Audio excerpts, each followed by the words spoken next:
Hello everyone, এটা একটা তীর্থ ভ্রমণ সংক্রান্ত ব্লগ। আগেই বলে নিলাম, আমাদের সনাতন ধর্মাবলম্বীদের জন্য এই ব্লগটা মূলত বগুড়া জেলার শেরপুর উপজেলায় অবস্থিত ভবানীপুর নামক গ্রামে মা ভবানী সতীপীঠের দিকে যাত্রা শুরু করলাম কোরবানি ঈদের ঠিক আগে আগে।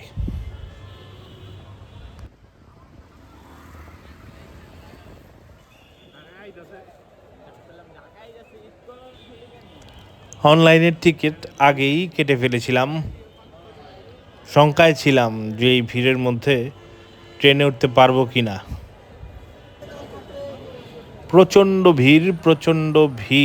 প্রচণ্ড মিসম্যানেজমেন্ট ঠেলে ঢুকছি। এমন অবস্থা, যার টিকিট আছে সে ঢুকতে পারছে না, যার টিকিট নেই সে ঢুকে যাচ্ছে। ট্রেন কোন প্ল্যাটফর্মে দিচ্ছে কোনো খবর নেই। হঠাৎ দেখি সবাই দৌড় দিচ্ছে 4 নম্বর প্ল্যাটফর্মের দিকে। লালমনি এক্সপ্রেস এসে দাঁড়িয়েছে। আমরাও তাই ছুটোছুটি করা শুরু করলাম। কিন্তু যেহেতু বাড়তে টিকিট কাটা ছিল, দেখলাম ওই সাইডটাতে তেমন ভিড় নেই। বাকি শোভন চেয়ার কোচে উপচে পড়া ভিড়, মানুষ জানলা দিয়ে যেভাবে খুশি ঢুকছে। ট্রেন নির্ধারিত সময়ের আধা ঘন্টা পর ছাড়লো। অনেক ভালো বলতে হয়, কারণ কিছু কিছু ট্রেন এমন আছে যে রাত 11টার ট্রেন রাত 2টোয় ছাড়বে বলে ঘোষণা আসলো। এই ট্রেনটাও বিকল্প র্যাক দিয়েছিল, তাই বিছানাপত্তর কিছুই দেয়নি, খুবই নোংরা অবস্থা। যাই হোক, যেভাবে খুশি রাতটা কাটলো। গন্তব্যের কাছাকাছি আমরা পৌঁছাচ্ছি। নতুন সূর্যোদয়, নতুন আশার আলো পূব আকাশে ফুটিয়ে তুলল যেন।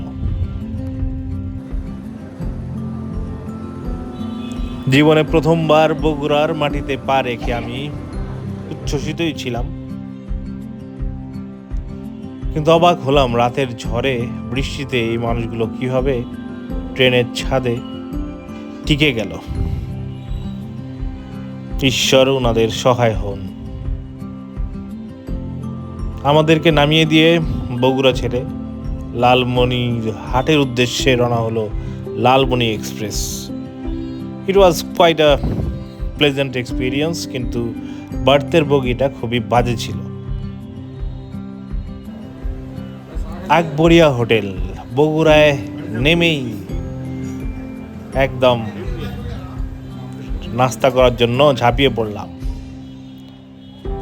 নাস্তা করেই মেট্রো ইন হোটেলে চেক ইন করলাম। একদম 7 মাথার মোড়েই বগুড়ার চমৎকার হোটেল এক্সপিরিয়েন্স। খুবই ভালো এদের আতিথেয়তা, খুবই নিট অ্যান্ড ক্লিন। কিন্তু হোটেল ভাড়াটা একটু আমার কাছে বেশি মনে হয়েছে, বাট worth it.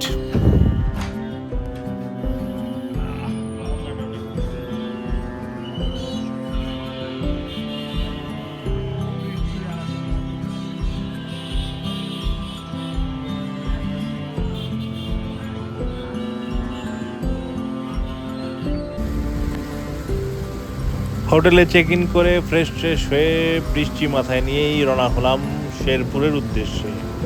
একদম 7 মাথা থেকেই Karatoya express gate lock service, মাত্র 30 টাকা পার পার্সনে পৌঁছে গেলাম শেরপুর বাস স্ট্যান্ড। সেখান থেকে সিএনজি রিজার্ভ নিয়ে নিলাম ভবানীপুরের উদ্দেশ্যে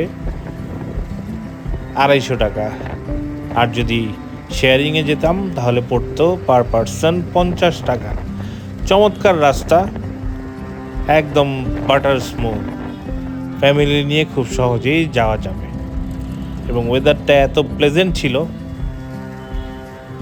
আসলেই মা আমাদেরকে যেন ডেকে নিয়ে যাচ্ছেন তার কাছে।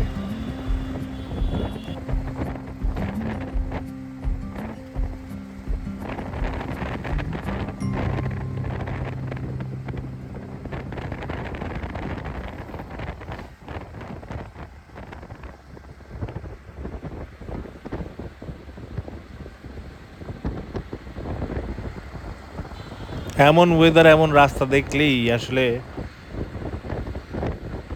গান গাইতে মন চায়।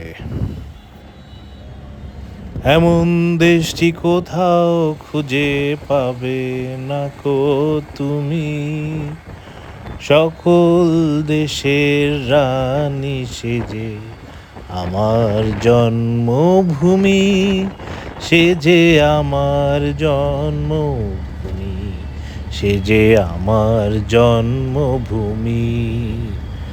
না, গান গেয়ে বেশিক্ষণ পচাবো না, আমরা পৌঁছে গেছি কাঙ্ক্ষিত ঠিকানায়, মায়ের ঘরে।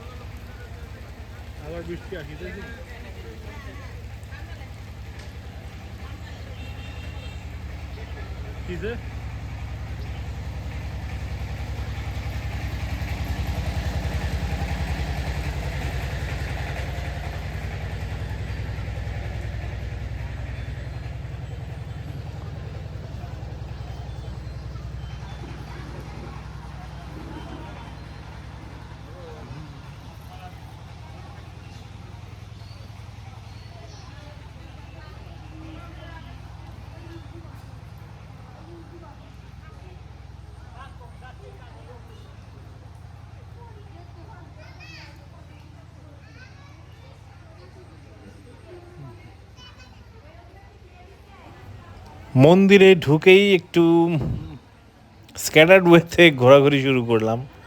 প্রথমেই শিব মন্দির একটা চোখে পড়লো, আর এই হচ্ছে মায়ের বিগ্রহ। যদিও ছবি তোলা নিষেধ, কিন্তু এই লোভ সামলাতে পারলাম না। এখানে কিছু টাইমিং দেয়া আছে, ভোগের টাইমিং, খরচ টরচ কেমন। এটা মন্দির প্রাঙ্গণ, খুবই চমৎকার নির্মাণ শৈলী, অনেকগুলো শিব মন্দির।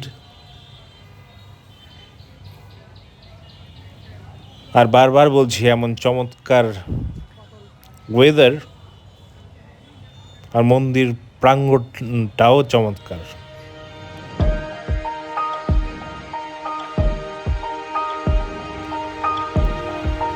অসম্ভব শান্তিময় একটা পরিবেশ। মন্দিরে গেলে যে একটা মানসিক শান্তির খোঁজে মানুষ যায়, সেই মানসিক শান্তির আসলে আমি আজকে খুঁজে পেলাম এই মন্দির প্রাঙ্গণে এসে। মনে হচ্ছিল যেন মায়ের আঁচলে সন্তানের যেমন একটা প্রশান্তি আসে, তেমনই এক প্রশান্তিময় অনুভূতি আমার মনে কাজ করলো।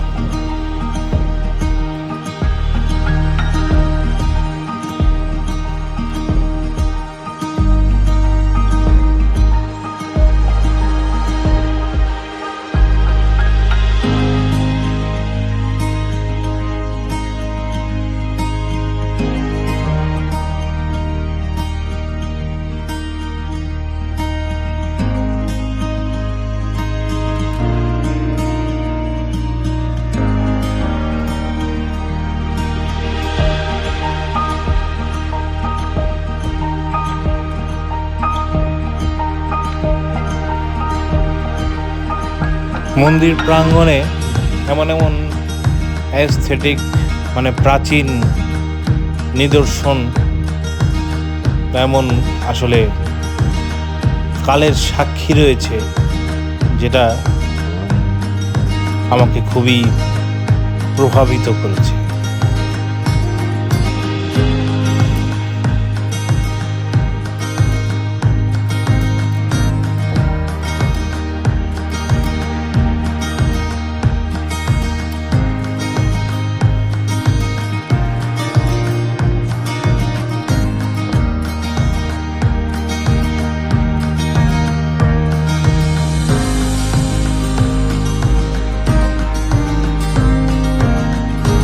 অনেক প্রাচীন মূর্তি, শিবলিঙ্গ দেখি বোঝা যাচ্ছে এগুলো সবই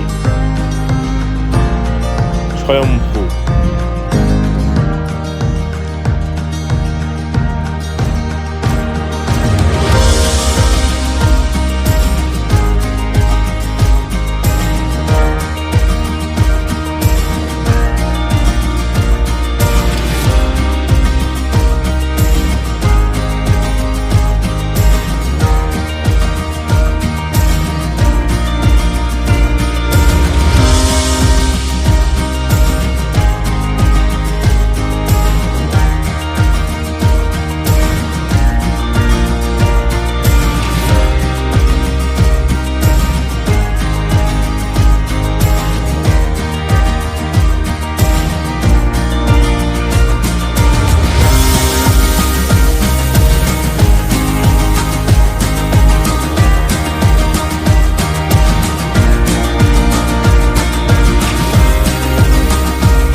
যতই দেখছিলাম মন্দির প্রাঙ্গণটা ছেড়ে আসলে আসতে ইচ্ছা করছিল না আজকে। তারপরও যেতে তো হবেই, যেহেতু বহু দূরের পথ পাড়ি দেয়া বাকি এখনো।